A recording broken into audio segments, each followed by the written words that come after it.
Well, hello and howdy. How are you, Scotty? Doing well, and before we even get started, I just apologize to you while we're off the air, but it's like death taxes me showing up to the podcast recording late. It's one of the many downsides of living in the city.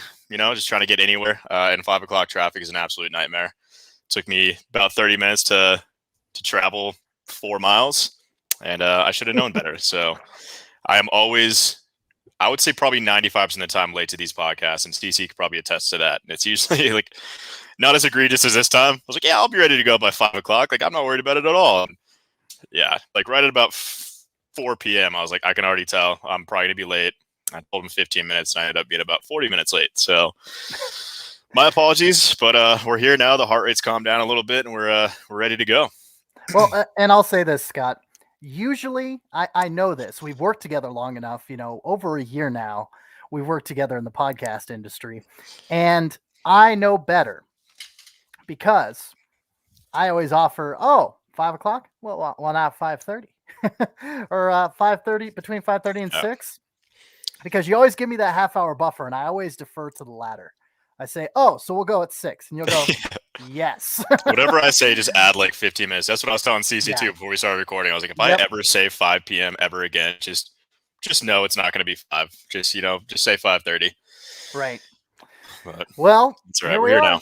Yep. Front Range Hockey, episode number 26, and the correct Stefan Yell number, not number 20, like my mind's eye thought 6 episodes ago. Stefan Yell, number 26 for the Colorado Avalanche. Paul Stastny. Paul Stastny. That's another good 26. That is a big one. I'm trying to think. Has anyone? I think Jacob McDonald's number 26 now. Is he number 26 now? I think so. He was 34. He had to change his number because who took his number? Someone took his number. Oh, it was Soderberg. But now Soderberg's gone. I wonder if he's going to get his number back. 34. Oh, see, that's what I was thinking. Yeah, number 34. I'm like, Jacob McDonald, he's a different number. But yeah, 26, 7 players in Quebec/Colorado Avalanche history have worn the number 26. Both Peter and Paul Stastny have worn number 26. That's right. John Michael Lyles. Lyles, thank you. I've never had to say his name out loud. Yeah. John Michael Lyles. You're welcome. Pierre Lacroix. Pierre Lacroix back in 1980 wore number 26 for the Quebec Nordiques. So rest in peace, Pierre Lacroix. Andrew Agozzino in 2019 wore number 26. Where did he just sign? He was always one of my favorite guys. When I was interning with the Colorado Eagles a couple years ago, maybe a few years ago now, I guess at this point, he was always the nicest guy to talk to. He was an absolute angel. Obviously fans adored him. He's a great guy. I think he was the leading scorer, at the time. He's an elite AHL hockey player, that's for sure. Mm-hmm. But I think he just signed somewhere. Where'd he go? Andrew Agozzino signed a 2-way deal with the Ottawa Senators. So he will be maybe bouncing back and forth between Ottawa and Belleville. So good for him. Yeah. Episode number 26, and 6 people in the Quebec, Colorado history, like we mentioned, that have worn that wonderful number. I'm CC Hawkley. Well, let me not be rude. Scott McDonald's over there of Colorado Hockey Now. I'm CC Hawkley from Full Press Hockey, and welcome to the show. Welcome to Front Range Hockey. And we have passed the quarter century mark, and we are now forging ahead in the off season. But first things first, as Scott was, don't try this at home, kids. As Scott, let's not even say it, because my mom listens to this podcast and she'll be so upset. Okay. Let's just say I was multitasking.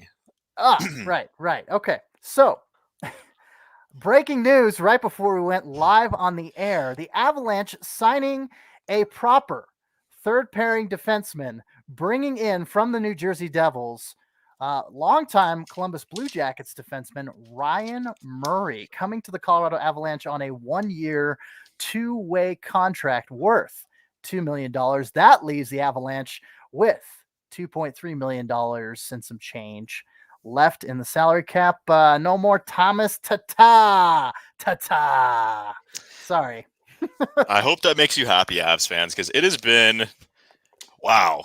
Av Twitter has been just an absolute downer the last week or so. It's like, Jesus, man. Like, yeah. I wrote a column about this, like we should all look at this through rose-colored, glasses or burgundy-colored glasses. Like, it's really not that bad. I think, the Avs upgraded the goaltender position. Darcy Kuemper is a superior goalie to Phillip Grubauer. And, we could spew the stats out. Everyone's like, oh, I'm worried about, Darcy Kuemper's injury history. And, fun fact, Phillip Grubauer has actually missed more games over the last 3 years or so than Darcy Kuemper has. Combined goals against average and save percentage over the last 3 or 4 years, it's also in favor of Darcy Kuemper. And look, I mean, Phillip Grubauer, he's obviously a great goalie, but he doesn't have the stats that he has without the shot suppression and the defense of the Avalanche. And, I'll be interested to see what he does in Seattle. Obviously, wish him well, wish him best of luck, with that new endeavor up there in the Pacific Northwest. But, everyone's just selling Darcy Kuemper down the river, and I think he hasn't even played a game yet. And I think he's a great goaltender. I think he's going to be better than Phillip Grubauer. I think you stick anyone in front of the the Avs defense, and they'll do pretty damn well. So I think that was an upgrade. Defense, obviously they lost Ryan Graves. That's a bummer. Just brought in Ryan Murray. That's a pretty solid replacement there for PK duties and kind of middle pairing minutes. So I think defense is on par with what it was last year. I feel pretty confident saying that. Eric Johnson being back, by the way, if he could stay healthy, knock on wood, is going to be great for the penalty kill and just morale in the locker room. That guy's a fearless leader in that room, and I think it's going to be huge to have him kind of coaching up those young guys like the Bowen Byrams, and even the Sam Girards. They had quite the connection. Him and Sam Girard in there when they were paired up. I think his rookie year, sophomore year, whatever it was, they had a connection there. Forwards, obviously, you lost Donskoy, you lost Brandon Saad. Everyone seems to be pretty upset about losing Saad, which I get. But scoring, especially to the Blues, division rival. Right. Yeah, people not a fan of that, but it is what it is. It is what it is. But his price went up. Money talks. That's how it goes. And I mean, this was to be expected. That's why I wrote in the column. That was my lead into the column. Is Joe Sakic warned us all back in April when he had his press conference after the trade deadline, when he brought in Patrick Nimith and Carl Soderberg, and that was supposed to be that last veteran push that we needed to make that postseason run. And he's like, look, this is as deep as the team we're going to have here. Because I mean, he knew damn well what was going to happen this offseason. To have to sign your perennial Norris contender, your rookie of the year, first ballot Hall of Famer here in the future, to have to sign him, also a Vezina finalist, and also your captain in one offseason is just absolutely unfair. And he knew that, it was coming. He wasn't going to be able to afford it given the flat cap space. We are going to have to lose, one of those guys. And I think we lost the right one. I think that's fine. Obviously to keep your captain is huge. Just, the community aspect, the locker room leadership aspect of it, that's big. And obviously Cale Makar, he's not going anywhere, but that it was to be expected, that we're going to lose some of those guys. A lot of these were kind of one-off depth signings. That's what Brandon Saad was. To have to lose Donskoy sucks, but that's kind of the name of the game of expansion. And, I think we should have all seen this coming. And I think Joe Sakic did a pretty good job of, stopping the bleeding, I guess, and kind of mitigating, further damage. I think he did a pretty solid job of bringing in some replacements. And, above all, we get to see, the kids. Everyone keeps forgetting about, these kids that are coming to the pipeline. Alex Newhook is going to, be a star in this league, and he's going to get to play, hopefully all 82 games next year if he, can stay healthy. And he's going to be a big part of the future, and we get to see a big look at him. And, there's a spot for, I think Martin Kaut gets every chance to make this team. This is kind of what I think is a make or break year for him.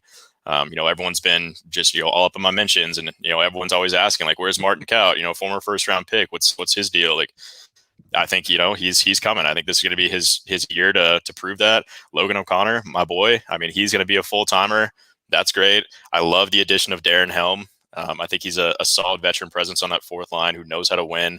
He's been through the playoffs. He's one of the best fourth liners in the NHL. Exactly. And everyone's like, who the fuck is this guy? Like, oh my God, Joe, are you serious? You didn't get Zach Parise? Like, oh my God. Like, It's just like everyone wants like these like goal scoring, and like, you know, one, they don't have the money for it. Two, he's making very smart, just, you know, depth signings that they're not exciting, no, but you need 4 lines to win, you know, a Stanley Cup. And everyone's just like, well, we need to front load the top 6, and losing Brandon Saw just fucked up everything. Like there's no way we're going anywhere this season. Like, Jesus Christ, we're not going to score any goals. Like, they're forgetting the top line is, you know, not the exact same. The second line is pretty much the exact same as it was last season.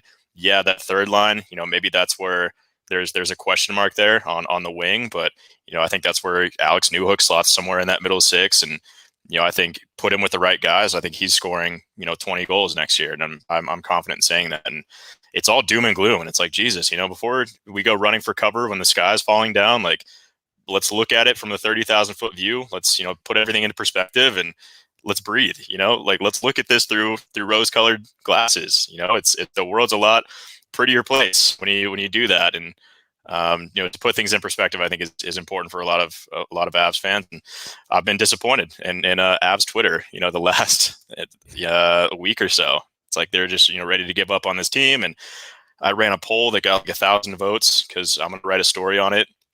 You know, it's like, what's your confidence index in the team this year? Did you think they improved? Obviously, there was like 6% of people said like they improved. And I think it was, you know, on par with last season, slight regression, or like, you know, they're worse than last year. And obviously, there was a lot of people that said worse than last year.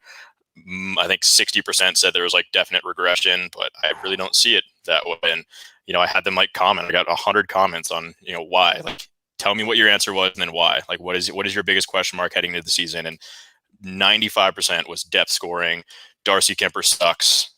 Defense. Wow, how dare you trade Connor Timmins, because he was a staple in this blue line, which he wasn't. You know, that's the pipeline was so stocked, and like, where do you put Connor Timmins? You know, I was never really impressed with the guy. To be honest with you, I think he lacked the confidence. Did he get better last season? I think so. But you know, it's one of those things where we're running out of time. You know, you got Bo Byram, who's, you know, set to be a full timer next year, and you know, your top 4 is pretty much well locked in for the next 4, 5, 6 years. Like, there's really only like one spot, you know, available, and it was not going to go to Connor Timmins. So I think it was a smart move flipping him for Darcy Kuemper. I think Darcy Kuemper is going to have a really, really good year again if he could stay healthy. I think that's the biggest question mark, but I think he's going to be an improvement, and I don't mind losing that first round pick. And I don't think a lot of people are going to mind losing that first round pick if it's number 32 overall. And, you know, Connor Timmins, I think this is great for him because I don't really think he had a future, you know, on the Avs blue line. And, you know, he gets to get a chance. You know, it's a rebuild program there in Arizona.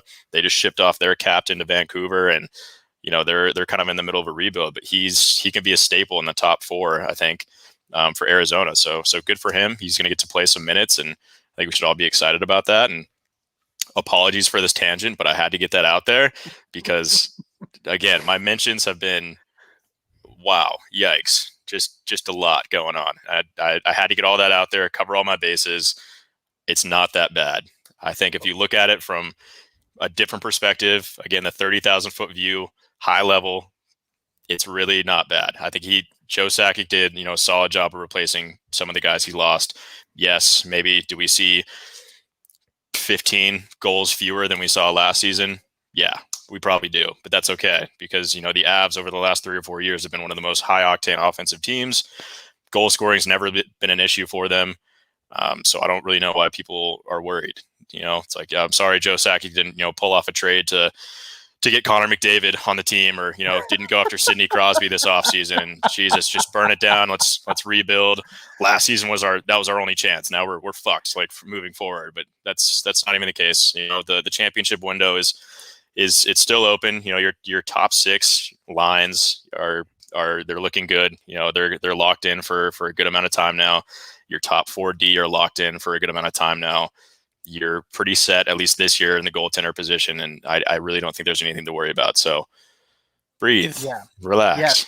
Relax, RELAX, and don't forget about that one guy, Pavel Francouz, because he's not a bad goaltender either. He proved that when Grubauer went down a couple seasons ago. So anyway, Sorry, guys, but I hope I got my point across for all you listening right now. It's Scott had to exercise some demons in the 11 days since we last had an episode of Front Range Hockey, July 22nd.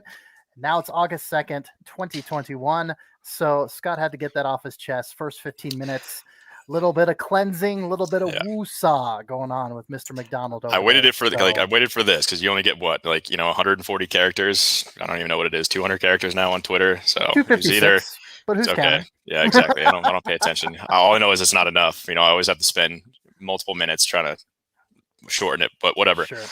But I just wanted to wait for this so I could just say it all at once, and hopefully you guys are all listening. And I don't want to post 40 tweets on Twitter. So good. Yeah, because that would take a lot of time and effort. And why not just get it out in a quarter of an hour, in 15 minutes? So, so we're still in first things first, by the way. To wrap up first things first. For Colorado Eagles fans, Colorado Eagles alumni, Mark Alt. Remember that name? Of course you do. He was the captain over there. I don't know where that came from. He was the captain. He was the captain over there in Loveland. And he played for the LA Kings organization last year, played a couple of games for the Kings proper, a lot of games for the Ontario Reign. He is staying in the AHL Pacific Division, and he has signed, it got announced today, a 1-year AHL deal with the San Jose Barracuda. So the Eagles will get staying in the division. Staying in the division. So he's sticking around. But anyway, speaking of the Eagles, speaking of a guy that brings a lot of leadership and a lot of defense to the Eagles next season, I figured I'd bring in an old friend of mine. He's a cohort. He is a co-worker over at Full Press Hockey. He covers the Carolina Hurricanes over there. He also covered the Charlotte Checkers of the AHL when him and I worked over at the sinbin.net.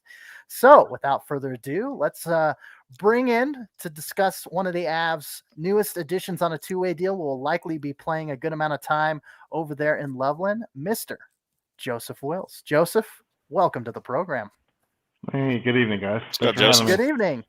Hey, nice Quebec Nordiques hat, nice Avs jersey to your left, nice. Yeah, I'm liking your Checkers setup. jersey Nice. to your right. Yes. Yeah. Very well on brand. Case behind me. Yeah, anyway. Yes. Ooh, there you go. No, I go with it. You got your own. Damn. What do I do? I got plants back here. He's got the plant. I need to start getting some hockey memorabilia. Scott's solo show is beside one fern. So there you go. Yeah, right. Perfectly framed too. I spent a lot of time getting that right. So Joseph, how do you pronounce this new two-way two-way contracted defenseman? Is it Roland McCune or McCown? Roland McEwen. McEwen. McEwen. That's how they pronounce it in Charlotte anyway. So I don't know if he got a name change when he went to Colorado, but we'll see. It can happen. It can definitely happen. But captain of that 2019 Charlotte Checkers championship team, the Calder Cup championship team, if I'm not mistaken. No, okay. So Patrick Brown, who has played for Vegas a little bit, went ironically, he went to the Wolves the year after they beat the Wolves in the Calder Cup. And then McEwen became the captain for the 1920 season. Oh, there you go. They struggled a bit. Ironically, Nedeljkovic, being the Calder Cup winning goalie, struggled for the first 2 months of that season, so a little bit of a hangover. But they ended up finishing third in that division before COVID and the season ended. So good leadership, really gritty, really tough. I wonder what his size is going to bring if they try to bring him up to Denver. Mm-hmm. That's really the only question. But yeah, like you said, great leadership. And I have to give a shout out to Sinbin Wolves, who covers Chicago for Sinbin. Just kind of messaged him and said, hey, what happened to McEwen last season? And apparently he was on loan to a Swedish team. Right. So I've never heard of that, of being on loan overseas, but that's where he was. Yep. I mean, and in all fairness, the Wolves, they had two teams. You had Carolina, you had Nashville pumping in prospects. And I would imagine, speaking of a dual affiliation, I would imagine that Charlotte may have that problem this year, because not only are they taking on the Florida Panthers prospects, they're also taking on the only team with a dual affiliation this year. They're taking on the prospects of the Seattle Kraken as well. So you might see that, guys getting loaned over to Europe because, or maybe, since all the teams are playing, maybe they loan some of their AHL guys to different AHL teams. Heaven forbid. I don't know. But McEwen, right? That's how you pronounce his last Correct. name. So in that 1920, I know it's a very well. How many seasons did he play in Charlotte? I'm not looking at his stats right now, but right, yeah, I wanted to say at least 3 or 4. I know he was there the year before they won the Cup, and again, he was a pivotal part of that defense for the Calder Cup winning team. As well. So you had names like Trevor Carrick. He was always top defenseman. right. You had Jake Bean there, not too shabby. Josiah Didier, which a lot of people don't know the name. I think he's in the Boston system now. I think he left after that Calder Cup year. So you had some really top, defensive guys. And Hayden Fleury was another one, not too shabby. Not too shabby. Dan, no, not at all. And then Dan Renouf as well, who just left the Colorado system to go to Detroit. We know that guy. So exactly. So, for that defense and that team, like I said, he did really well. And again, the leadership enough to take over the captainship after I don't know, 80% of the team left after the Calder Cup championship. Go ahead, Scott. I was going to say, so I mean, it's the Eagles brought in a lot of guys, over the last even 2 weeks, something like that. But there's a lot of exciting guys, I think. But for me, I think it's McEwen is probably the most exciting. Maybe not the flashiest name. There's a couple of other offensive guys that I think people would probably be more excited about as Eagles fans. But there's a lot to be excited about when I'm looking at some of these stats here on my other screen. I mean, he's got size, obviously 6'1", almost 200 pounds, a plus 61. All time in his AHL career is awesome. I know a lot of people, it's debatable on, what plus minus, if that even matters, who really cares about it. But, I think for a defenseman, it's really telling of, it's an indicator that you're on the ice, more times when your team is scoring a goal than you're allowing, especially for a defense. I think that's, it's a big indicator there. So I'm excited about it. Obviously the leadership aspect, that you can never have enough of that. He's young too. He's only 25 years old, which I did not know. I thought he was a little bit older, but the Eagles are a pretty young roster. So I think to bring in, some leadership like that, I think is huge. And, I'm excited about that, and he might even see some minutes, in the NHL. We'll see. I don't know where he's probably fits on the depth chart, especially with breaking news, Joseph. I don't know. You heard Ryan Murray just signed with the Avs, so obviously the top 6 in Denver is pretty well capped out, but I think Jacob McDonald probably has the spot at 7, and then McDermott too. He's probably up there, but. God forbid, let's knock on wood. If the defense ever suffers any huge, amount of injuries, which they've been known to do over the last, 3 years or so, he could get some minutes. So, I mean, he'd definitely be a guy if the taxi squad was still a thing. I think he'd be a taxi squad member. But yeah, I think he's exciting. I know a lot of Eagles fans maybe aren't, really high on this guy or really paying attention because they're focused on how poorly the Avs free agency has been, which I don't know if you were listening in, but that's what we're talking about. At the top of the show, the Avs Twitter has been a bad fit with the free agency and how that's gone with Sakic and the Avalanche. But exciting pickup in Loveland for sure, and he might even see some minutes in Denver. So good pickup. Yeah, absolutely. I mean, what was it? Makar and Byram and I don't know, a couple others were out for the defense, and they were playing with basically Eagles defensemen. So, they did just fine last season, right? Absolutely. And I think I kind of feel stupid now with 6'1", 200 pounds. I think he looked a little smaller on the team, but again, it's all about perspectives and whatnot. So I guess he is a pretty good size. Well, and it's funny. My metric, sorry to cut you off, is just the Avs have a really, really small defense. So that's I'm used to a bunch of guys that 5'10", 170, 180, whatever. The Cale Makars, the Sam Girards. So Sam Girard, yeah. To see anyone, he really kind of brings the average down a little bit, but. I mean, to bring in a guy that's almost 200 pounds and 6'1" on the blue line, and the Avs organization's pretty decent size, so we'll take it. Right. Yeah. No, yeah. I was just gonna say, I was just going to say real quick, you talk about smaller guys. I mean, Ryan Wagner is 5'8", and he looks 5'8". You know, he's very, shifty around the ice and everything like that for the Eagles. But then TJ Tynan's 5'8" as well, or at least he's listed at it, and he plays bigger and he looks bigger. I looked at the stat sheet. I'm like, is he really 5'8"? And that's another Eagles, talked about on the show. TJ Tynan signed a contract with the LA Kings. And I talked with Jesse Cohen on the All the Kings Men podcast. And I'm like, hey, Jesse, what is the LA Kings penchant for stealing Colorado Eagles captains? They stole Mark Alt 2 seasons ago. They stole TJ Tynan this season. What gives, man? But TJ Tynan probably going to play for the Ontario Reign next year. And one of many former Eagles that's going to still play in the Pacific Division. Sheldon Dries, Kiefer Sherwood, both signed contracts, two-way deals with Vancouver. So guess where they're going to be playing? Abbotsford, which is in the AHL's Pacific Division. Connor Timmins, going to be with Arizona. If he sees his time in the AHL, guess where he's at? Tucson. Guess who else signed a two-way deal with Arizona? Liam O'Brien. So lots of familiar faces in the Pacific Division. And just a little addition there, I keep track of all this on fullpresshockey.com, off-season tracker. Lots of names leaving, lots of names coming. I'm keeping tabs on it for all of Eagles fans. But Joseph, I don't want to take up too much more of your time because I know you're a busy man with 2 jobs and hockey analysis and everything. But you are also looking at moving to Colorado. You also keep a great eye on the Colorado Avalanche. So I do trust your analysis, not only of the Hurricanes, not only of the Charlotte Checkers, but of the Avs as well. Let's talk positive here, Joseph, just to humor Scott. We'll get him, on the good side of things. We'll embrace the optimism here.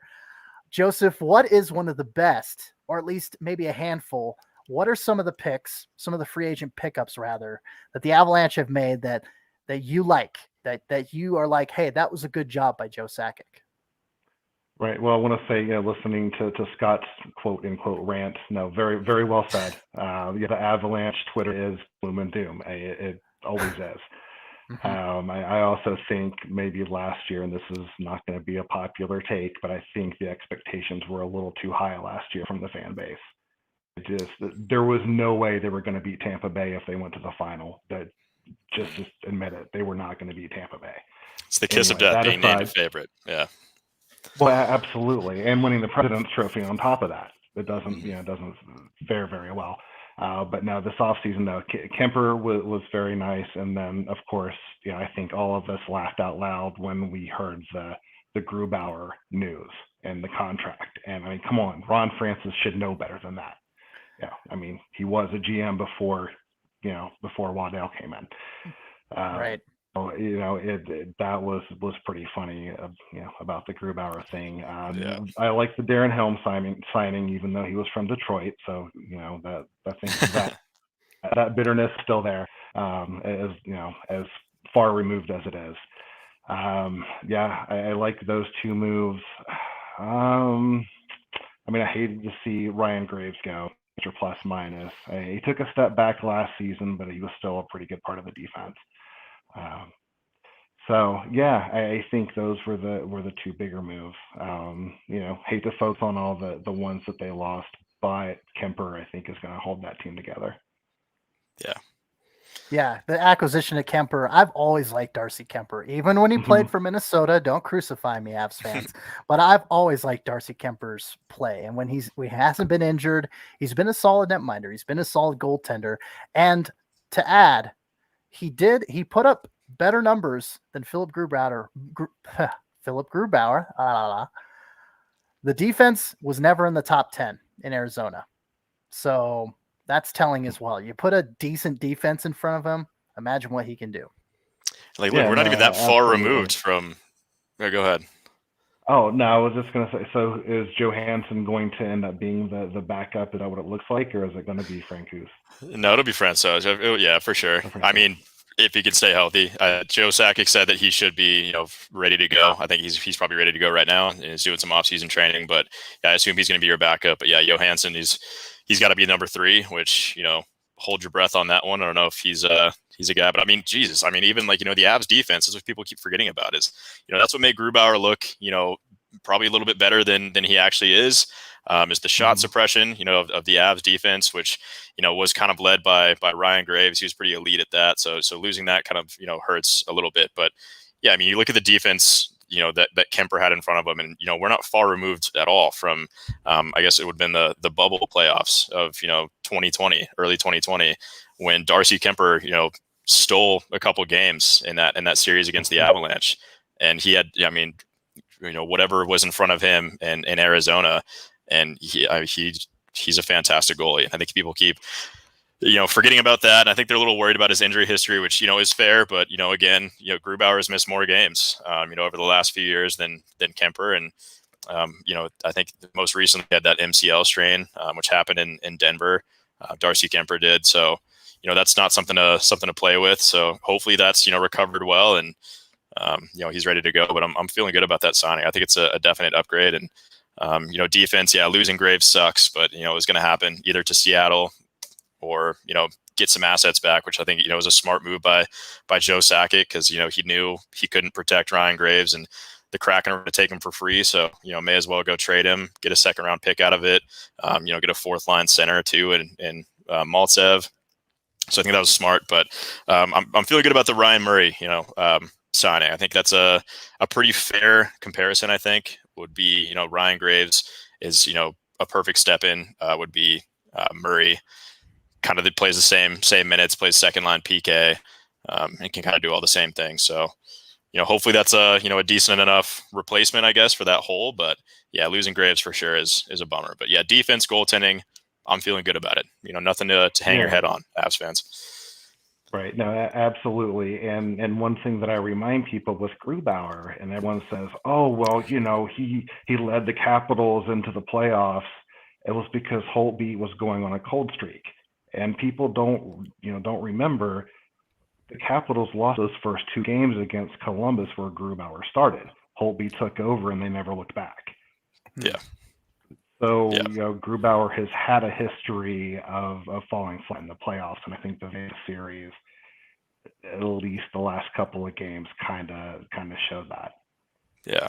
I think even like Adrian Dater, what makes you feel a little bit better, about losing Grubauer is, some of the comments that he reportedly said, which, Dater kind of broke and wrote on our site. But, it was pretty much just like he was chasing the money, like he obviously like sad, a sob story, Instagram post about like, I never wanted to leave like Denver. I loved it there or whatever. And then, goes to Seattle and he's like, this is where I've always wanted to be. Like, this is like, it's like, no, you wanted to be there because they're paying you like, what, it's 6.5 million, like AAV, which got rejected by the NHL. So yes, like you said, jokes but on you. Now, Grubauer, okay. You see him in the suit and the cowboy hat, and he's kind of got that hipster vibe to him. So to end up in the PNW, the Pacific Northwest, am I surprised? No, because exactly. He's kind of that hipster, the hipster type. He went to shows at Red Rocks. He's gonna see Dave Matthews Band at the Gorge. You can bet Absolutely. Bet 100, 200, 500 bucks that he's going to go there and see Dave Matthews Band at the Gorge come him, Labor Day weekend. Yeah, so, I mean, anyway. I have to ask, CC, are you going to wear your Grubauer jersey for Seattle's first game? I don't own a Grubauer jersey. I was like, do you? Wow. Okay. I don't own a Phillip Grubauer jersey, but I am going to be there. I am going to be at Seattle's first preseason game up in Spokane, Washington. I have a really good friend of mine who lives in Spokane, and he kind of gave me the tip off. He's like, hey, preseason tickets go on sale this Friday. This was a couple weeks ago. And I'm like, all right, well, I'll try and get some. So I got a couple tickets for me and the girlfriend. So we're going to go stay with my friend Morgan, and we're going to go catch Phillip Grubauer, his very first preseason outing in a Kraken jersey. As well as Colorado College product Jaden Swartz, signing a deal up there with the Kraken too. So it'll be pretty neat. And Spokane's arena up there, I've heard from many people that 10,000 seat plus arena for WHL hockey is really nice and really good. So I'm looking forward to that too, because I've only been to the Tri-City Americans Toyota Center up there in Kennewick. Is it Kennewick, Washington? It's one of the Tri-Cities up there. But anyway, you guys are like, oh, okay. Yeah, sounds good. Yeah, sure. Kennewick. I forget the Tri-Cities. But anyway, so yeah, I don't own one. Sorry, Joseph. But all right. Well, Joseph, I told you after we had Kevin McGlue on the show as our first guest for Front Range Hockey that you would be next in line. And I'm a man of my word. And you brought some great analysis to the show. So once again, Joseph Wills, Carolina Hurricanes correspondent for Full Press Hockey. Again, covered the Charlotte Checkers when him and I were at the sinbin.net, now Field Pass Hockey, going under a little bit of an identity crisis over there. But yeah, so Joseph, thanks again for coming on the show. And yeah, we'll hopefully see you next time you guys come to Colorado. I know me and Cass would love to see you and Tony again. So. Oh yeah, we'll be house shopping pretty soon, so we'll awesome. see you. Awesome, man. So, yeah, let us know, and we'll do dinner, we'll do dessert, we'll do whatever meals you'll have us for. So yeah, absolutely. Well, Scott, it was a pleasure, and CC, likewise, as always. Yeah, maybe we'll see you again. Yeah, I think it'll happen. I think it'll happen for sure. So no doubt. All right, guys. Thanks, Joseph. Love the podcast. Yep, talk soon. Thanks, brother. Thanks, man. Joseph. See ya. Bye. See ya. Joseph Wills. Joseph Wills, everyone. Always good to have him on. Always good to have his opinion. And yeah, he always chimes in too. He always engages us and has questions for us. And not too bad for a Carolina Hurricanes correspondent to chime in for the Avs. But like I said, he's very familiar with the Avalanche organization. He's been following for a long time. So very good opinions and analysis there for sure. All right. Well, we took Joseph on because we were running late, and so we didn't want to keep him too late or anything. You know, he's got a couple jobs on top of his hockey writing and everything. So it's like, all right, let's get him in here. Let's talk Eagles and everything a little bit. But I guess we'll circle back to the Avs because we did first things first, and then we jumped to the Eagles and those 2-way contracts and everything. Yeah, yeah, it's like I'm not sure what else needs to be said, but well, I think I pretty much covered everything in the first 15 minutes there. But. You did, but since the last episode, the 2 of the 3, like Meat Loaf once saying, 2 out of 3 ain't bad. So the 3 contracts you mentioned earlier. So Cale Makar did sign a contract after we got done. He signed his deal worth $54 million, 6-year deal, so $9 million per year on July 24th, just a couple days after episode 25. Gabe Landeskog, waited until the 11th hour, the night before free agency started on July 27th to sign an 8-year, $56 million contract, $7 million a year. You thought it was going to be 7-7, but Gabe, you give him the extra year. Why the hell not? Yeah. I mean, it was good talking to him, after that news broke and he had a little press conference, and I asked him, the question. I was like, there was no doubt in my mind. I was like, this guy's not going to go test free agency. Like he's coming back. Like he's not going to leave his legacy behind. He's got some unfinished business here in Colorado. He loves it here. He's got a family established here. Like I've said on numerous, posts I've written on Colorado Hockey Now, it's just like, his spot's already reserved in the Raptors. His number 92 next to, 19, 21, 23, 77, 33. Who am I missing? There's one more. 52. 52. Adam Foote. There we go. Yep, we got it. Yeah, I mean, like his spot's up there in the Raptors, waiting for him when he retires. And I asked him that question. I was like, the media, whether they're controlled leaks or not, reading through Twitter, whatever, it seemed that it was getting pretty contentious. You guys were very far off in money or term or whatever it was.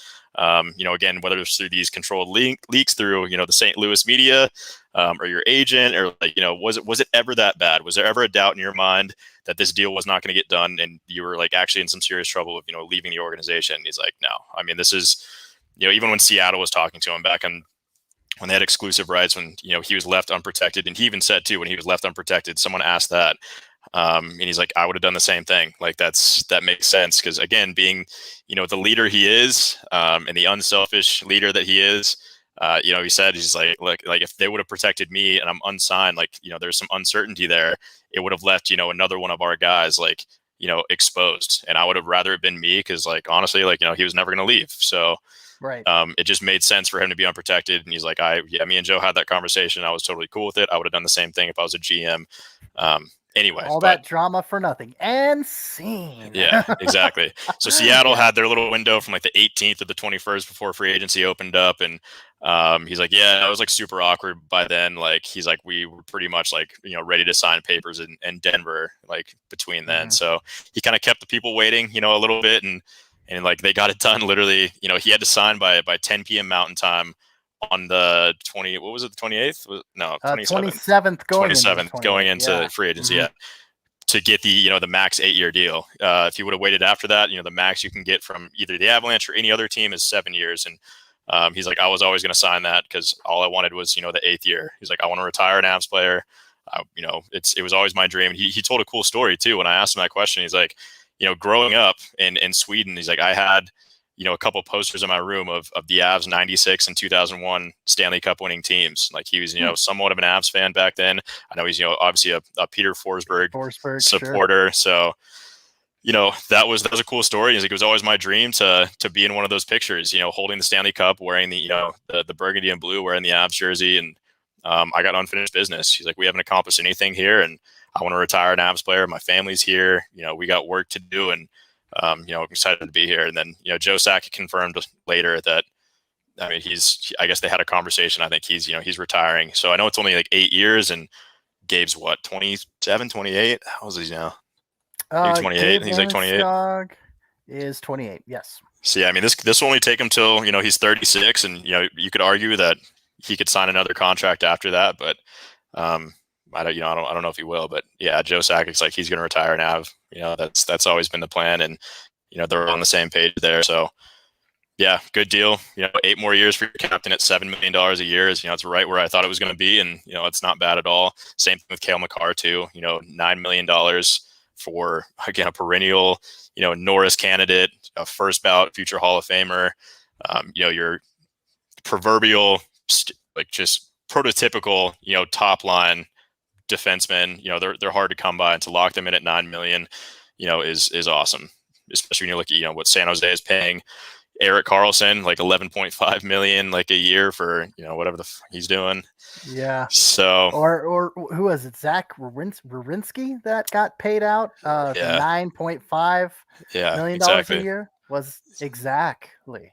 Yeah, exactly. Exactly. There we go. That's the spirit. Exactly. Thanks, man. Appreciate that. Appreciate you bringing the dad jokes. That's what I'm talking about. Yeah. All right. Yeah. It's cool. And like those guys, like you want guys that want to be on the team. That's the point I was about to make, before Joseph hopped off. But you want guys, you want your core to be, you want them to want to be there. Gabe Landeskog wants to retire at Avalanche. Those are the kind of guys you want on the team, especially your captain. Cale Makar said he was going to he took whatever number was going to work for the team. So I think he took the lowest, offer that they had. Obviously the Duke could have made, probably $11 million in a normal year if he wanted to, but he's like, I just want to make it work for both sides. So he signed at 9, for 6 years. And, it's great. We got a lot of unselfish players, on the team. Obviously, another top line guy who's about to get paid here in the next couple of years. And Nathan McKinnon, he even said, he's like, I'll take, a team friendly deal if it means, we have a shot at winning the Stanley Cup and we can bring in some pieces still. And, there's cap space for it. So you want guys, who want to be on the team. And it became kind of increasingly clear during the negotiations with Phillip Grubauer that money was, his priority. And we kind of talked about it on a couple podcasts that, it makes sense if he wants to go chase the money. It's like, this is the first time he's ever been a Vezina finalist. It happened to happen in a contract year. Stock is high. Your stock's high. Same with teams. Teams are willing to buy high, and that's what he wanted, and he's won his Stanley Cup. He was the backup, but he won a cup, and now he can go sail his yacht off into the Puget Sound sunset in Seattle, and get paid $6-7 million, whatever he's getting paid, like 5.9. Yeah, there you go. Yeah. Well, whatever gets restructured too, because I think it was like very like top heavy. And NHL rejected it, but good for him. It can be amicable. Again, I think the Avs upgraded, and you got Darcy Kuemper, who is so damn excited to be an Avalanche, and said it during his little intro press conference, and he's a guy that's just always striving to get better. I read a story. I think it was from Craig Morgan, who's a longtime verified guy, covered Arizona Coyotes for a while now.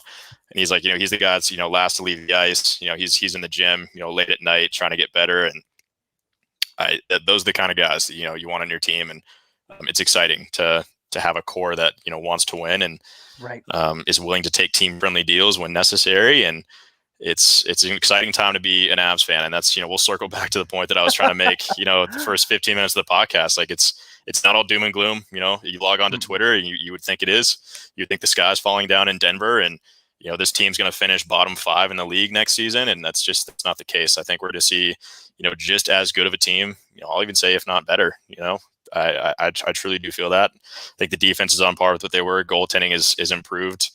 And, we got Francouz back. People keep forgetting about that, but, it's going to be a 1A, 1B situation. Kuemper's probably getting, 45, 50 games and then, give the other half to Francouz, who's proven that he could be a starting goalie. We haven't seen him in quite some time, obviously, so that's a little nerve-wracking, but the skill is, likely still there, and it's an exciting time to be an Avs fan, and it's not all doom and gloom, and let's stop acting like it. Yeah, the only thing falling from the sky is the ash and the smoke from the wildfires that we have burning in the state. I mean, if you live here in Denver Metro, if you live in Loveland, it was so bad yesterday. When the temperature forecast on your start bar or your start taskbar says polluted air as the not cloudy, not sunny, but polluted air. That's not a good thing because that's coming from the smoke and the smog and everything. Hey, we got a couple comments from Durf Zuki that I failed to bring on in to the visuals of this. So he said, in a way, we have better leadership this year than last with Johnson back. Hello, Condor coming back. People keep forgetting about that too. It's like EJ coming back is, everyone's like, oh, he's like an old hag and, he's going to suck. But I mean, this guy's huge in the locker room. Like if anything, maybe he takes a step back, hasn't played, a lot of hockey in the last, couple of years, but he's a great defenseman. He's great on the penalty kill. And he's that guy that, again, is going to fill in, I think, really well for Ryan Graves, who's just a shot blocking, god. That's, he was not afraid to just, chuck his body in front of a 98-mile-an-hour slap shot and, I think led the team and block shots. And, that's great. That's a huge piece, especially in the playoffs. You see those guys that are willing to take that risk and dive in front of pucks. And, Eric Johnson's that guy, maybe to a fault. That's, could get him injured. But that's that fearless leadership that you need. And, he's an absolute gym in the locker room, and every guy, will tell you that. And that's big just for morale purposes and obviously leadership purposes, kind of take some pressure off Landy. And, it's a big deal to have him back. So again, defense, I think is going to be just fine this year. Yeah. Well, and another comment from Fred, he said, Nurse is rumored to get 9+ AAV too. Daryl Nurse up in Edmonton, right? I think so. Yeah, still up there. I mean, Jesus, look what Seth Jones got in Chicago. It's like, I mean, the fact that when we got, Cale Makar for $9 million a year is going to be an absolute steal when the cap starts going back up, in a couple of years. Yep. Like if he keeps producing the way he's going to, keep producing, like that's a steal. And again, Cale Makar is got to be like one of the nicest guys in the NHL. And, it's awesome to have guys like that in your team that are willing to, it's not about money. It's like, I'm 21 years old. I just want to play hockey. Like that's all I want to do. The fact that I'm making $9 million doing this is crazy. Avs just drafted his brother. He's like super stoked about that. So right. It's again, the Avs got a lot of quality guys. So it's awesome. It's not about, chasing the money, and, the people that left are the ones that chase the money, the Brandon Sods who, wanted an extra $1 million a year, and again, good for them, had a great playoffs, had a great season. He's a bona fide, second line guy on any team in the NHL. So, good for him. Avs couldn't afford him. That sucks. They would have loved to keep him, where he was, but just couldn't make it work. And the same thing with Phillip Grubauer. It's like, have fun in Seattle, but that's their prerogative. But you want guys on the team that, want to win the Stanley Cup. And I think that's exactly what the Avalanche have right now. Right. Last but not least, before we move on to tie a little bow on the Eagles, like you said, they've done a lot, whether it be Avalanche 2-way contracts or just straight AHL 1-way and 2-way deals. But before we go there, last comment by Joseph. Now he's still listening in on the show. It goes to show how much he pays attention to us. So thank you, Joseph. He made a good point. A number 1 overall pick D-man, and now a number 2 overall pick D-man protecting the blue line in EJ, and now Ryan Murray, because 2012 he was picked 2nd overall by the Columbus Blue Jackets. And I saw on social media, hey, another former Blue Jacket going to the Avs? Yeah, it's just par for the course by now. I mean, there's some ties there. Like, Sure. Jared Bednar is a former, he was in the organization. Obviously, Avs assistant GM Chris McFarland, I think, was with the team when they drafted Ryan Murray. So I'm sure he probably provided a great scouting report there. So there are a lot of ties between the two organizations, and you'll see that quite a bit. So right. Yep. Yeah, that makes sense. I hadn't quite dug. I don't know. For some reason, I just never made that connection. So there's things that fall through the cracks sometimes. So forgive me for spacing that. But let's talk Eagles real quick. We'll just go through the signings because we've got Asking the Feed coming up, and we do have a few points of news for Colorado College, surprisingly, in the offseason, but they trickled in. They did happen. Anyway, Colorado Eagles, let's talk a little bit about some Avs two-way deals. We mentioned, mentioned Roland McCune. Obviously, the Avs getting Curtis McDermott coming in from Seattle. They trade a 4th-round pick, and they bring him in. Not the most impressive numbers the 3 years that he's been in the NHL, but could be a serviceable AHL defenseman. Let's see. Jordan Gross signed a 1-year 2-way deal with the Avs on July 31st. He played in Arizona last season. Andreas Englund played with Ottawa and Belleville in 1920. He didn't really play at all last season. From what I could tell, he signed with a Swedish club, but he didn't actually skate any games. But he signed a 1-year AHL deal on July 28th. They're big, mean guys. Yep. And a couple forwards that I wanted to bring in. Matthew Boucher. A few forwards. Matthew Boucher, we brought him up last time, signed a 1-year 2-way deal, very well earned. Just wanted to reiterate that, ECHL Rookie of the Year, getting that 1-year 2-way contract with the Eagles. Stefan Matau. I don't know. I couldn't tell you. I'm terrible. I'm terrible. I won't know until we got Kevin McGlue on the call, and he'll inform me how to pronounce it. Somebody get me a press packet, for Christ's sake. Yeah, we're the media guides. Jesus. Right? Get me a media guide. 1-year 2-way deal with the Avs on July 29th. Also in tandem with, in lieu of, losing a bunch of forwards and everything, Dylan Sikura. Dylan Sikura is probably one of the best AHL forwards out there, and the Avs got him on a 1-year 2-way deal. And also announced July 29th. He played for Vegas and Henderson last season.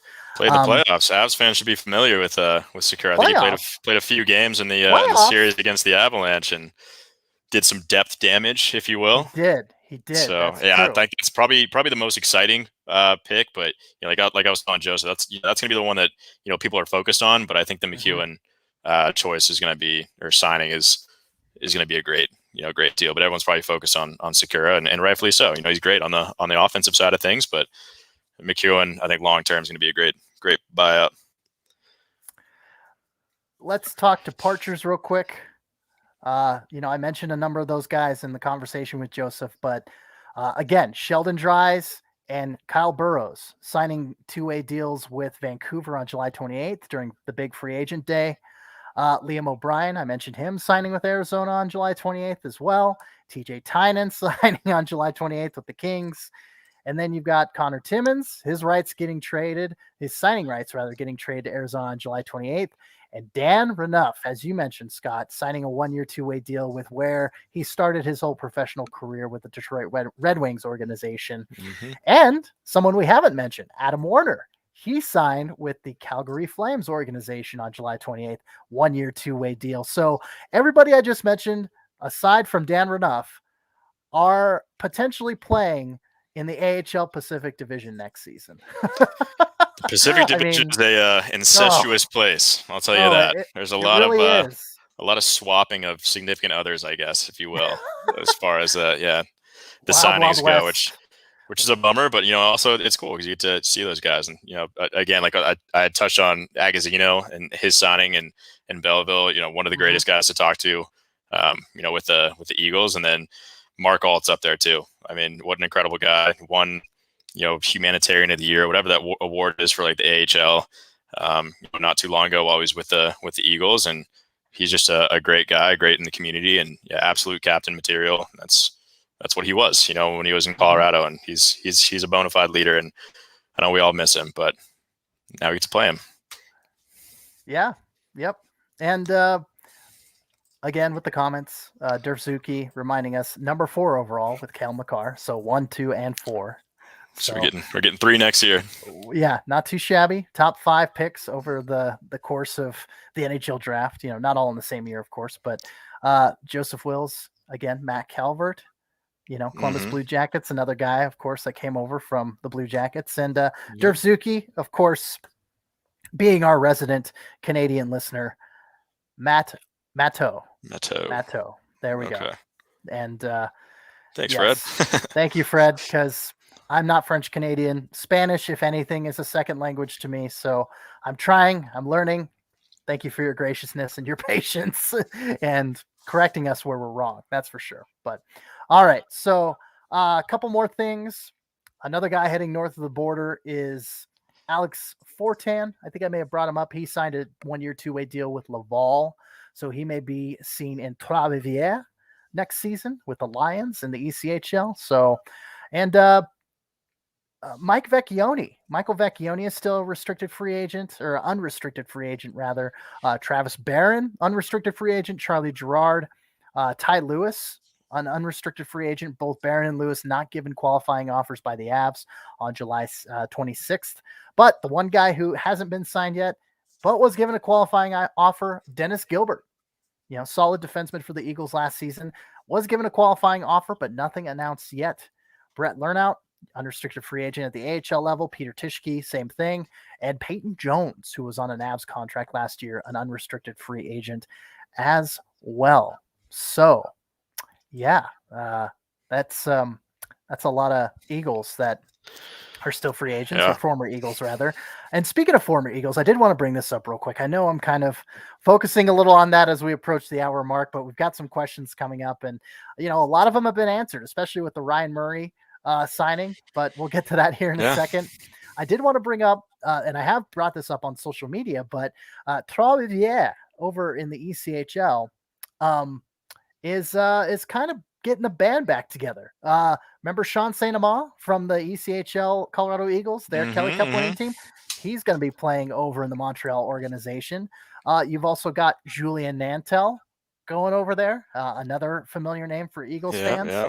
And gosh, they just signed another guy who is a part of that team, and I'm just spacing him right now. I know I tweeted it out from my... was it Baudin? No. JC Baudin, I want to say he signed another year in Ottawa. Or no. Baudin did. I think he did sign. I think he's with the Montreal organization now. Yeah, I do. I think you're right.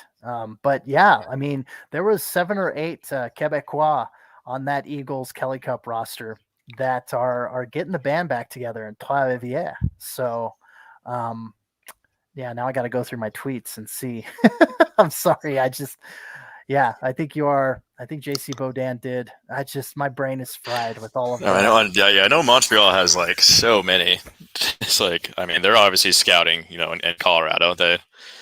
They've nabbed a few guys from Loveland and Denver, and just the organization as a whole. So yeah, definitely a lot of scouting going on there. But yeah, I think at one point it's like 5 or 6 different guys, like former like Eagles / Avs players that were playing in Montreal / Laval, and it's crazy. They made a cup run too, which was awesome to see some of those former faces on that roster too.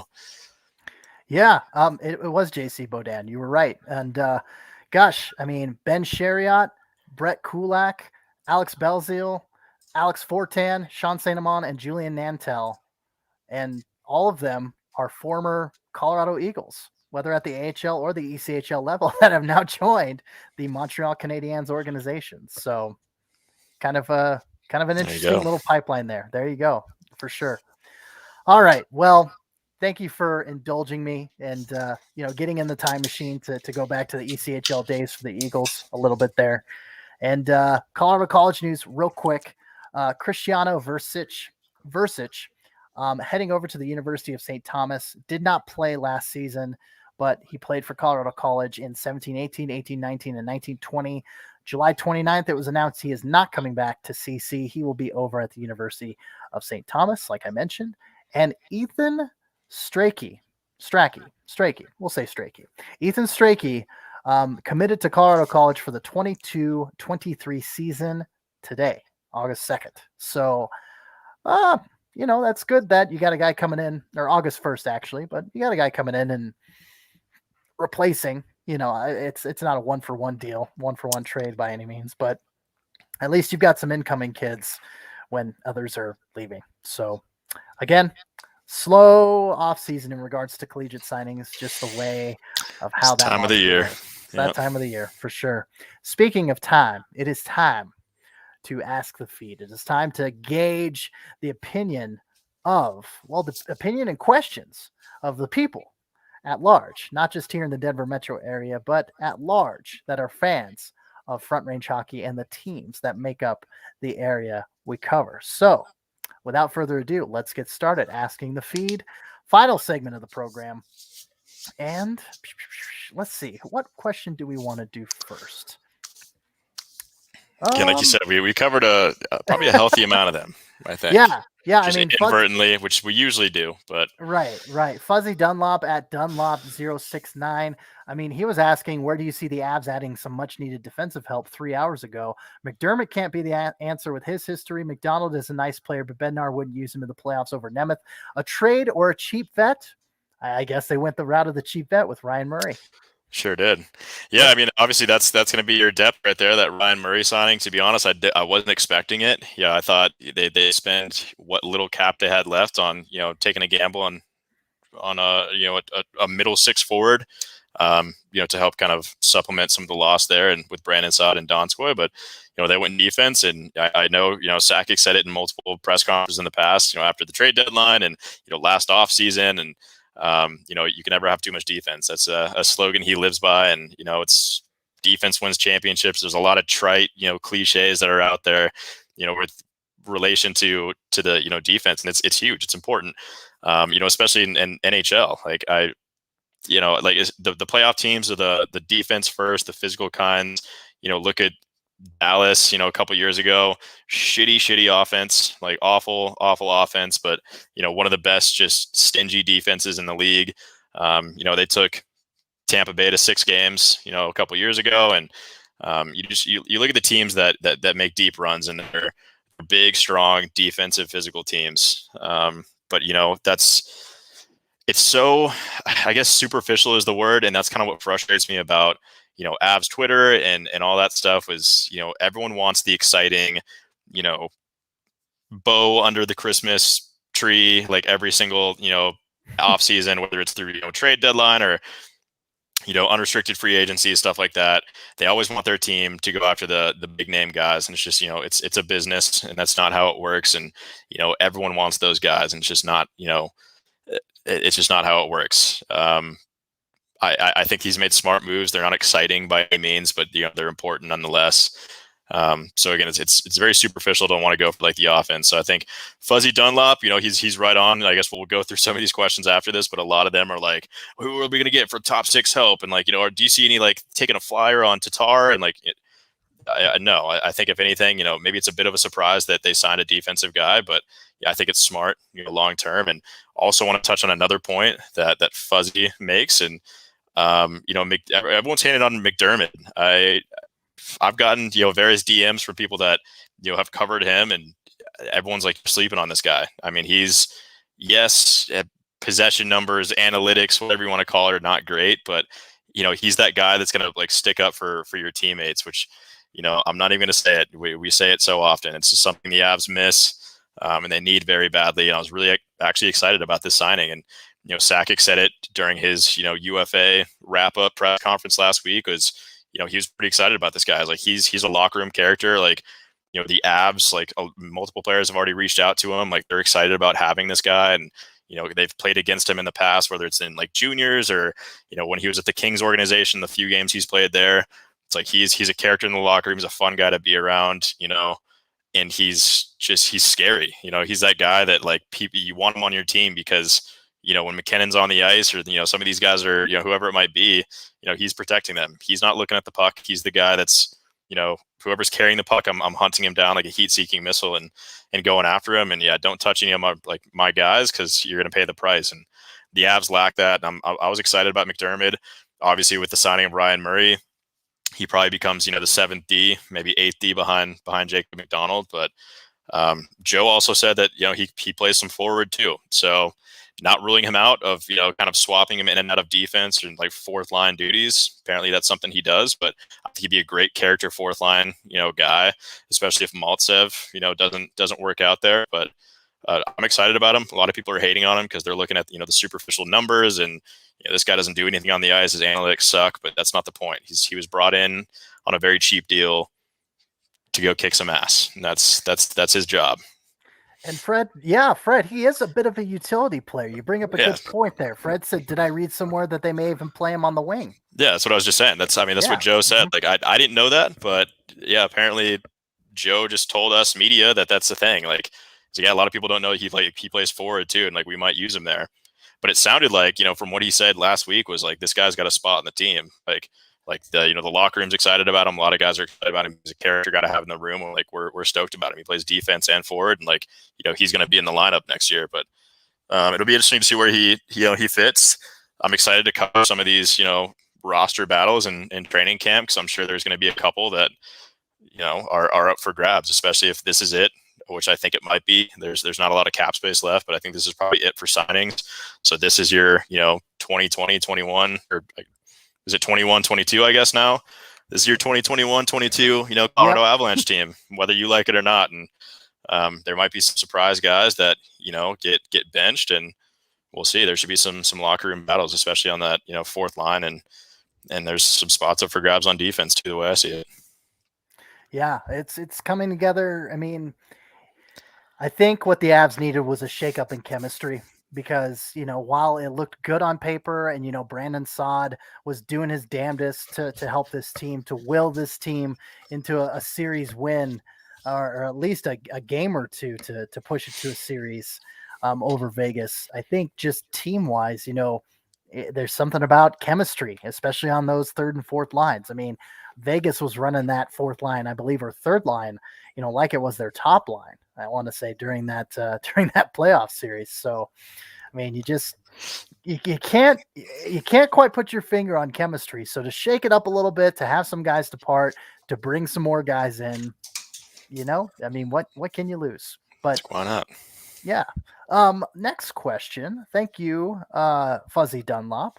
But Kyle at the Prospect Nerd, another devoted listener to the podcast, do you think they're looking to bring in a 1C for the Eagles to fill Tynan's shoes, or just roll with who we have currently? Heard anything about who they are targeting with our remaining cap space? They can't possibly be done. Spoiler alert, they weren't. Again, another 3 hours ago post. What do you think of all the new AHL guys? So, Scott, before the show, you talked about deferring this question to me.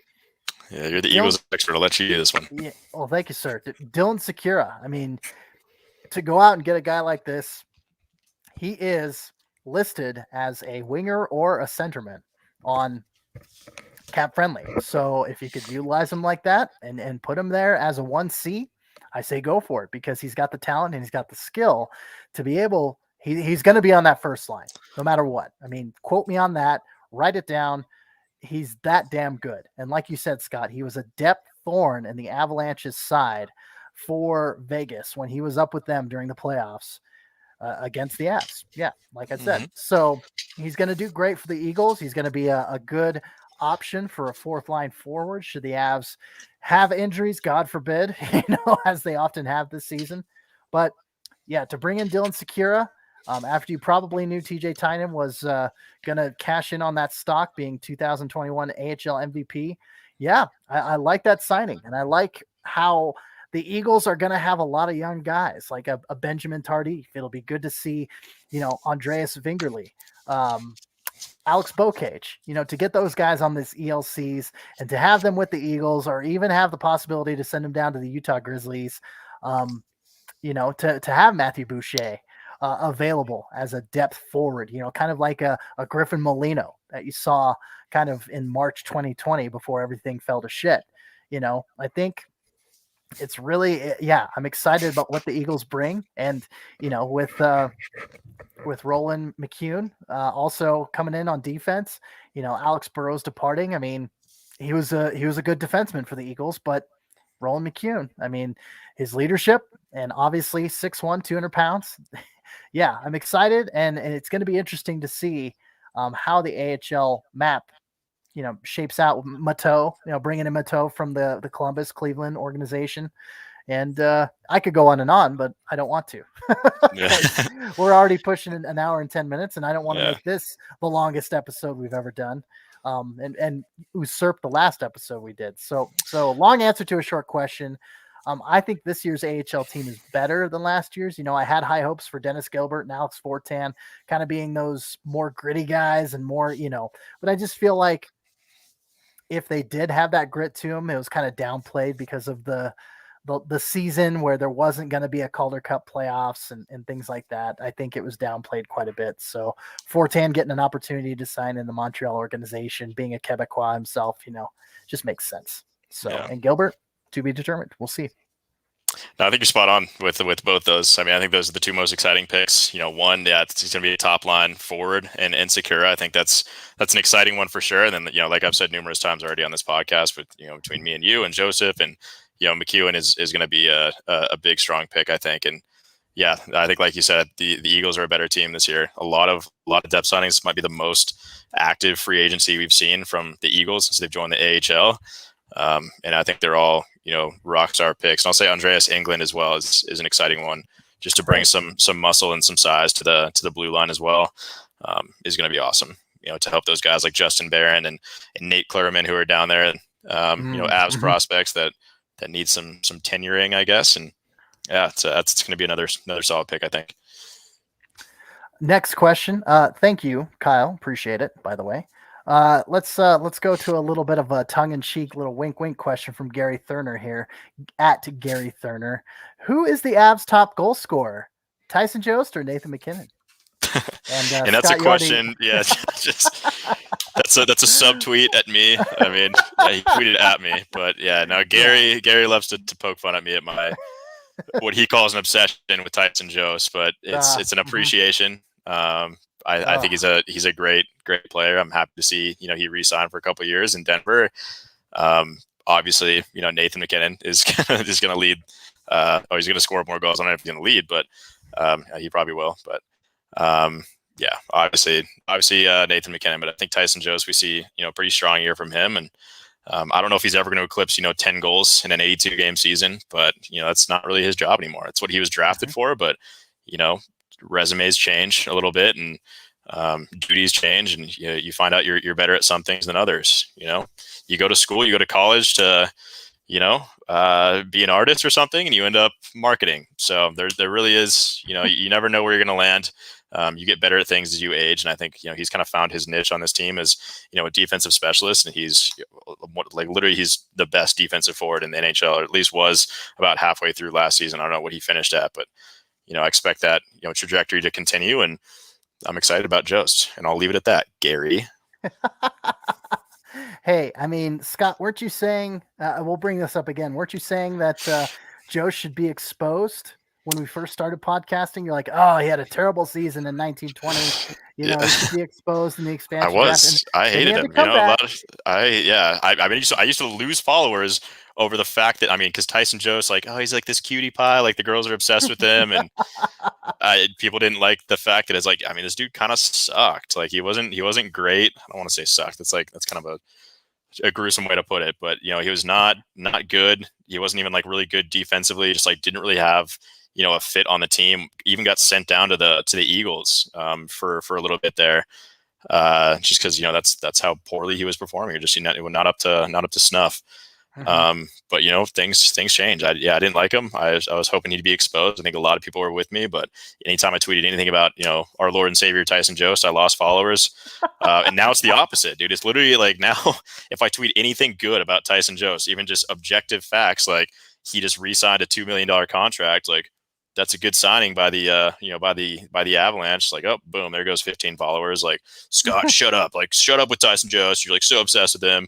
Av should have exposed him. Like, okay. So whatever. We'll bury that. He's back, whether you like it or not, and he's a great part of this team. He's a very important part of this team. I think knocking on the door of 3,000 followers for you, Scott, is proof in the pudding. There's going to be the fair weather ones that say, "Oh, he said this about Tyson Jost. He said a bad thing. He said a good thing. He said a mediocre thing." It's like you can't please everybody. And obviously, I think the proof is in the pudding. Coming up on 3,000, 29 plus right now. There you have it. And that's been an exponential growth, my friend. It's just staying active, having hot takes and talking about Tyson Jost. We'll get you there, I swear. Okay, so the business profit plan for Scott McDonald is 1, start writing for Colorado Hockey Now. 2, Tyson Jost takes. Parenthetically, hot or cold. Yeah. 3, question marks. 4, profit. Step 5, roll in the dough. Yeah. Make it rain. All right. Well, thank you for the question, Gary. And in spite of the kind of trolling nature, little subtweeting, like you said, Scott, that he was doing. I know there. He means well. Gary's an OG follower. He's a good guy. He is. I was just poking fun. He chimed in with questions. He's a listener of the program. So thank you, Gary. Appreciate it, bud. All right, next question. Let's go to Teddy at TJ Tracy 92. How do you feel about our team so far? And Scott, I think your 15-minute monologue at the beginning of the program pretty well encapsulated it. For those who didn't listen, you're gonna have to go back and listen once we put this live on YouTube. Once we're done here. Yeah, I didn't bury the lead on this one. That's for sure.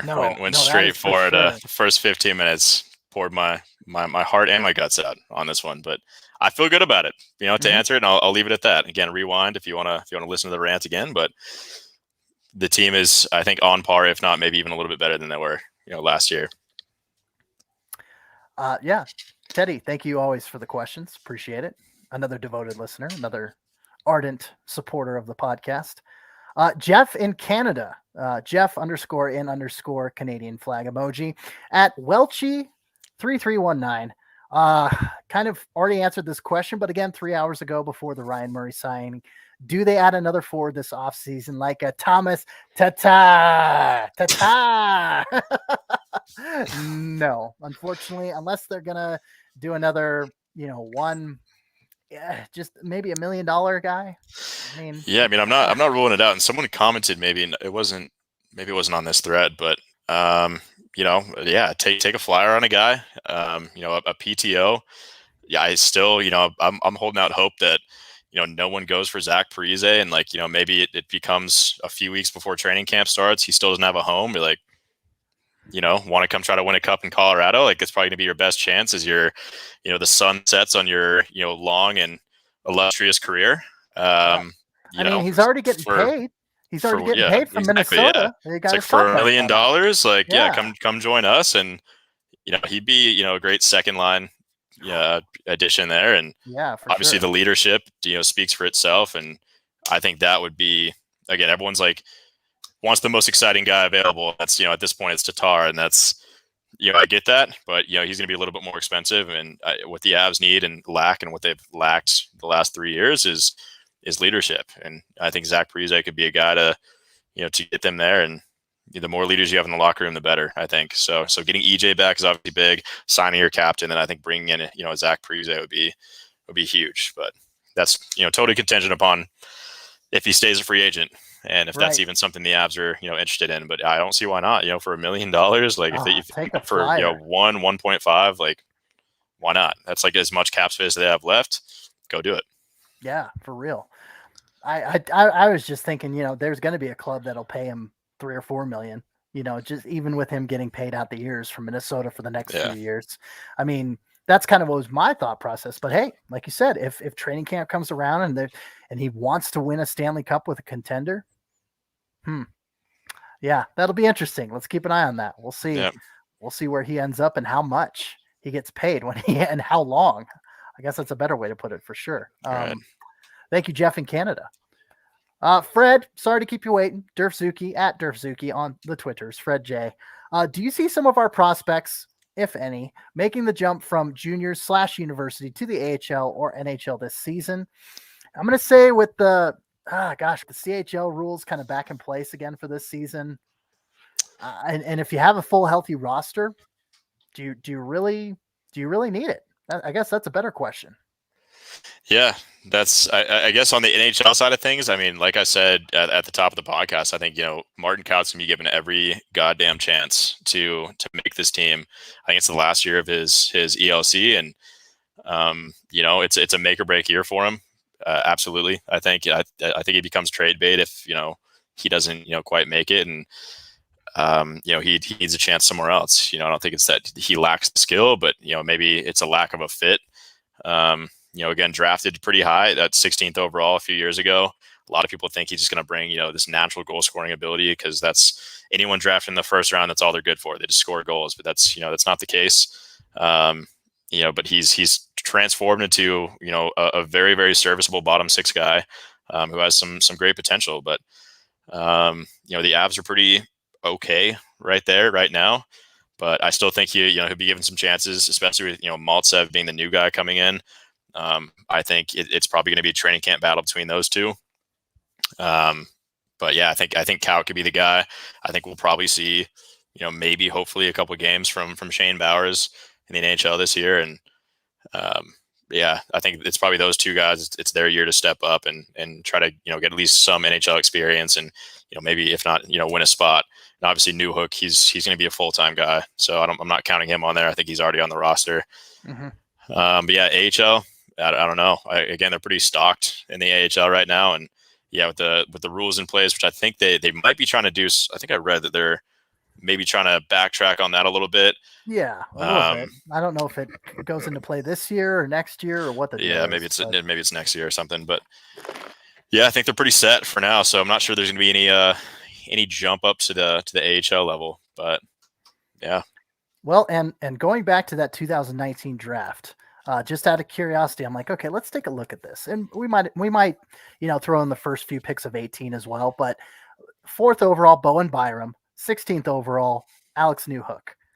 78th overall, Alex Beaucage, signed an ELC with the Avs this offseason. Sasha Mutala, 140th overall, signed a deal with the Eagles. Luka Burzan signed a deal with the Eagles. Trent Miner, he's on his ELC now, 202nd overall. Kaut went 16th overall in 18. Eustace Anunin, the goaltender, also on an ELC, went 64th overall in 2018. And Sampo Ranta, who made his debut with the Eagles last year, 78th overall. I mean, you have signed already a glut of prospects to entry-level contracts or AHL contracts now. So, yeah, I mean, you're stocked. You're good. You're good. I mean, let the other guys that you drafted this year and in 2020, let them continue being amateurs or playing over in Sweden for a little while. There's no need to rush these like college kids anymore. They're really well stocked, and the Avs have done a great job, obviously, since the Joe Sakic tenure at drafting and bringing in guys and making sure it's always kind of fully stocked and you're not rushing any of these guys. And yeah, to Durf's point, if you're watching the podcast here, the message just popped up. He said, I'm excited about Miner, and I think we all are. And it's tough. I mean, ask anybody in the NHL, ask any GM or anyone that just passively watches hockey. Goalies, it's a well-known fact that goalies are hard to develop, and the fact they have a Noonan is he's going to be hopefully your de facto kind of replacement here in a few years when he develops. Obviously Adam Werner, which we didn't even touch on, signed with Calgary.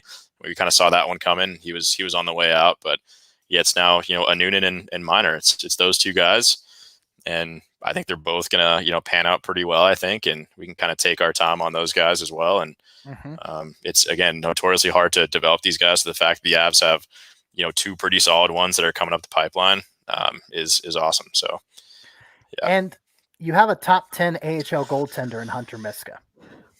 You have him under contract for one more year.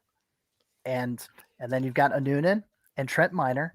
And, if Peyton Jones signs a two-way AHL deal, you put him down in Utah, bouncing back and forth, maybe, because you got Jonas Johansson, kind of as the number 3 guy in Miska. But I mean, Peyton Jones, why not keep him around? Like, Utah, sign Peyton Jones to an ECHL deal. Because Peyton Jones, yeah, he's got that athleticism. He put his studies first at Penn State. I'm just saying, Peyton Jones, I like what I've seen. Granted, he was a little shaky, a little back and forth. That's why he went down with the Grizzlies for a little bit of time. But, bring back Peyton Jones, and I think you've got a good goaltending, tree for this season, maybe the seasons to come. So we'll see. But before we get to our last question from Gil, of course, always with the nice non-hockey question that we thoroughly enjoy ending the program on, Marie Sexton from The Rink, Colorado, The Rink, writer over there. She said, okay, Cece, you have me even more excited about this season for the Eagles. Nobody asked, but I'm predicting Cal Burke to be the surprise breakout of the season. Ian Scheid was kind of that, leading all defensemen in scoring, going overseas to Germany, Nuremberg Ice Tigers, I believe the team he ended up with. So we'll see if Cal Burke, that'll be one to keep an eye on for sure. Yeah. So thank you, Marie. Thank you for tuning in as always. So appreciate it. We'll be looking forward to seeing you at the rink up in the press box in October, especially for that Friday home opener against the San Jose Barracuda and Mark Alt potentially. That'll be fun. That'll be 5,000 plus. Holy cow. Scott, I think you might need to come to that. As I say, I might have to make an appearance of that one if there's not an Avs game the same. But that was the worst part about this past season. It's just I swear it's probably like 80% of Eagles games landed on nights where there's also an Avs game. So admittedly, didn't get to see too many games, but hopefully it's it gets figured out this year. And yeah, I mean I got to make my way back to Budweiser Event Center. It's an electric environment. It's a beautiful place, especially fully packed. What is it, 5,300, something like that? 52, and, if not right? more. Yeah, it sounds a lot louder than that, and yeah, I'm excited to see that again. And it's going to be a raucous environment for sure, because I know there's a lot of pent up aggression and emotion with Eagles fan and Eagles country for having been able to watch their team in person for over a year. So I know there's a lot of excitement there, and yeah, I'll have to make my way up there for sure. For sure. All right, last question. Gil Manklang at Gil_Manklang. If you listen to an audiobook, do you count that as reading the book? And what is your favorite book? Scott, do you want me to do it, or do you want to go? Do you want me to go first, or you? I'll go first. I mean, it's an easy, emphatic no on. I mean, the definition of reading. I think you gotta open a book, and I'm big. Like, I'm old fashioned on books. I don't do audiobooks. I don't do I don't have a Kindle or read on my phone or anything like that. Like, I want to smell the book, call me old fashioned, whatever, but hold it in my hand and take notes if I want to or whatever. And I'm big on that. I think you listen to an audiobook. I don't think you read it. I think that's a misnomer maybe. So no on the audiobook question. And then favorite book of all time is probably On the Road by Jack Kerouac. Big Jack Kerouac guy, big into the beat movement and the beatniks and all those guys, and they're well rooted in Denver and Colorado, especially Jack Kerouac. If you've read On the Road, there's a lot of he comes to Denver quite a bit, and there's even some signage around here too that there's murals painted around Denver about him, and so I always enjoyed that. I'm big into just I think it was like a masterpiece of American literature class I took it at CU Boulder, but anything from 1980 to I guess I would say like the 60s to the 80s, whatever, is kind of up my alley. So I like the 1984 was a fun one for me to read. Obviously On the Road, like literally anything that got assigned in high school reading class or high school English class, I actually enjoyed those. I don't know what it is. To Kill a Mockingbird was my favorite in high school. Loved To Kill a Mockingbird. Yeah. Love So me some Atticus Finch. yeah, I was big into that stuff in high school, and then kind of carried over into college, and I still read them. I try to knock them off my list, like, the top, what people would consider the top 20 books, of in American history, where it's like Great Gatsby and 1984 and all those kinds of books. I'm trying to knock those off one by one. So if you guys have any recommendations, if I haven't read them already, shoot them on my Twitter account. But yeah, On the Road for sure, and then To Kill a Mockingbird is probably a close second. Gosh, okay. You brought up the high school writing, first skill. There's something about, and it's been, proven scientifically to take in what you're reading with your eyes and process it that way. It's different than when you hear it, through your ears orally. Aural, orally, because Nice. that means yes, Yeah. oral. Yeah, orally. There you go. I can't pronounce it right, but there is a little bit of a difference for sure. Do I count it as reading? In the 21st century, yes, I do, because we spend a hell of a lot of time in cars. My girlfriend does audiobooks quite a bit on her commute from North Denver Metro to East Denver Metro for her work. But so yes, I would be a contrarian to Scott and say that yes, I do count that as reading, because you are taking it in a different way. Although there's nothing quite like the scent of an old book, there's nothing quite like that. But to go off of Scott's high school favorites, not a book, but a poem, Driving Montana by Victor Hugo. And I remembered one of the first lines. It stuck with me. The day is a woman who loves you. The day is a woman who loves you. And it just starts off the whole poem perfectly. And you just imagine just getting in a car and driving across the desolate, landscape of Montana. And being in Idaho, growing up in Idaho, to have that visual, to kind of put myself there, that is my favorite poem of all time, is Driving Montana by Victor Hugo. And book-wise, I love the Ender's Game series. I'm a sci-fi guy. So Ender's Game series, I've read probably 3 or 4 of those books, not the whole thing. I will confess I'm not much of a reader. Unfortunately, I should, because, reading is fundamental, as we learned in the 90s. That was kind of the NBA sort of reading is fundamental, that kind of thing. So it's a jingle. It's a commercial. Go look it up on YouTube, kids. But I would say I have this book right here that actually Joseph gave to me for Christmas. Love Me Some Blood Feud by Adrian Dater. This is a really good one. Lots of good stuff in here. Kind of foreshadows Stevie Y as a general manager, interestingly enough. But Hockey 365, just a nice little blurb on what happened this day in hockey history by Mike Comito. Great friend. Great follow on Twitter as well. You guys should all follow on Twitter. It's interesting facts. At Mike Comito. I'm glad you know him too. But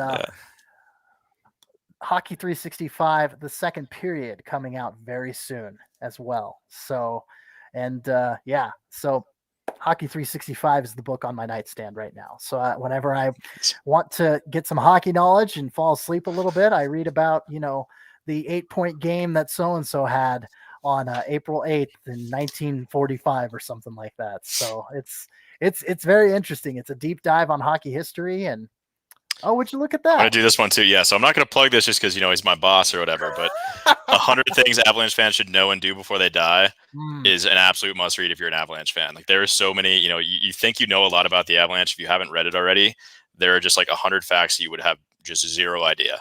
And, Dater, it's like you get to learn a lot about him, and it's like, it's cool. Like, just to see, as media people that we are, and, living in the Zoom generation, and there's such a divide between, locker room access and, what they were doing back then. It's like, I mean, these guys Dater was going to dinner with these guys. Like, he was going to parties with like the players, and he was on the team plane. And like, there used to be a huge respect for media in the NHL, and just to see some, stories from that experience, just the stuff you hear on the team plane after a game, or, the things you see in the locker room or hear in the locker room. And you had just unbridled access to to the NHL and to the team that you're covering and to the players, and it's just something that you're never ever going to see again, and it's cool. So obviously, being that close to the team, in the mid '90s to he's been covering the team since they came to Denver, so he knows every story, he knows pretty much every fact about it, and there's a lot of cool stories in there that you should read. And again, not plugging that because he's my boss. It's just like I think I picked this book up like honestly when I got hired, like for at Colorado Hockey Now. It's like I didn't really know too much about Dater, but obviously just like I knew he like wrote this book, and I was like, all right, maybe I should take my Avalanche knowledge a little bit more seriously and just learn some of the history about the team. And I learned a lot in that book, so must read. Durf says, good job, guys. Looking forward to see who gets invited at the Avs training camp. And wouldn't be surprised if Sakic has one more trick in his hat before the season starts. Enjoy the rest of the week. Yeah, I wouldn't rule out a trade, Avs fans. Never count out Super Joe. All right, an hour and 35 minutes into it. By God, by our best efforts, we're just going to continue breaking the longest episode. Well, I mean, that's what happens when we see each other every 2 weeks, and it's pretty much like 2 episodes worth in one. So they're exactly. Naturally going to be longer, but I mean, that was it. Like now August is kind of notoriously just the dead period in the NHL, and it's the dog days of summer for a lot of sports, whether it's NBA, NHL, whatever. Yeah. Well, so there's not much going on. So after free agency, it's kind of just like business as usual. Enjoy the last month of freedom for us media people, because September when training camp opens up in like the first or second week, and we're nose to the grindstone. It's gonna be a lot of work, but yeah, I guess the next couple podcasts it might be probably less than an hour and a half, I would imagine. So we'll have to get a little creative with our content. Either that or just call it good. I mean, I think one of our first podcast episodes was only 45 minutes, but we were only covering the Eagles then, and it was the off season. So, but we'll see. But I mean, maybe we could just like have an episode where we just talk about our favorite stories or whatever. I think that maybe we'll do that from once we meet in person, and we'll kind of do a live impromptu episode. I like it. I like it a lot. And we'll just be like, hey, it's Scott and Cece coming at you live from Bar X in this area of town, and we'll have some brews and we'll talk, just shoot the breeze. I think that'd be a pretty neat episode for the off season for sure. Let's do that. But, on a final note, happy trails, Patrick Nemeth signing a deal with the New York Rangers, and Pierre-Edouard Bellemare over with the Tampa Bay Lightning, 2-time Stanley Cup champions. So good on those guys finding landing spots after the Avs, definitely saying that they weren't going to sign him. So, all right, that is it for episode number 26. Thanks for tuning in to Front Range Hockey. Don't forget to follow our show on pretty well any major podcast platform: Google, Apple, Stitcher, iHeartRadio, Spotify, you name it, we're probably on it. Don't forget to give our Twitter account a follow if you haven't already, as you can see scrolling below at Front RNG Hockey. Scott, I said it at the beginning of the show, but that was a year and a half ago. So tell me, where can the people find your work? It feels like it. Yeah. Well, as always, I'm on Twitter with all the hot and cold takes, all the Tyson Jost opinions. The Logan O'Connor fan club. Exactly. We talk about a lot of things. We fly by the seat of our pants on Twitter. It's a good time, but it's all free content. I love engaging with everybody, and DMs are open. I try to get back to everybody as quickly as I can, and I love talking shop, I guess. So you can find me on Twitter at offscottfree. That's at 0FF Scott Free. On Twitter again, you can find my written work at coloradohockeynow.com. Working alongside the aforementioned Adrian Dater, and trying to bring you the very best work that we possibly can with regards to the Colorado Avalanche and Eagles, and we even throw some DU Pioneers work in there every once in a while. So it's worth the investment. It's a cheap price to pay if you like me. So. Even if you don't like him, if you like his work. Yeah. Honestly, you're probably subscribing for Dater, let's be honest. So I'm kind of I'm playing second fiddle over there, but I think we supplement each other. Pro Hockey Writers Association member Scott McDonald. Just saying. You're always gassing me up. It makes me shy. Makes me shy. Come on. Over here blushing, but yeah. Hey, credit where credit's due, man. You're a great writer. So I appreciate it. Hey, I wouldn't have invited you to be my co-host, and for us to be co-hosts now, we're equals for sure. Absolutely. For sure. Well, hey, I'm CC Hawkley. You can find my written work at Full Press Hockey. That's www.fullpresshockey.com. You can check out this and a ton of other great hockey podcasts, plus other great sports pods and sports entertainment. We cover pro wrestling as well on the Full Press Radio Network at www.fullpresscoverage.com. You can find me on Twitter at CCHawk. That's SEESEEHAWK. See what I did there? See what I did there. I don't know why I turned into Wario there. Just a second. That was Wario. that was honestly a spot on It was chuckle, yeah. Wario chuckle. Yeah, it was really weird. Anyway, you can find me on my personal account, CC Hawk, mostly hockey tweets, some music, some movies. If it keeps me interested, it's not going to be bullshit for you. That's my mantra, hopefully. And you can find me tweeting from FPC _AHL. That's FPC stands for Full Press Coverage _AHL. All the AHL transactions every day. You'll see me updating that, retweeting that. And that's it. Episode 26 in the books. Guys, gals, non-binary pals, thank you for tuning in once again. We really appreciate it. Really appreciate your patronage here at Full Press Hockey. And as always, stay colorful, my friends. We will see you next time, probably a couple weeks from now on Full Press Hockey. So take care. See you guys. Adios.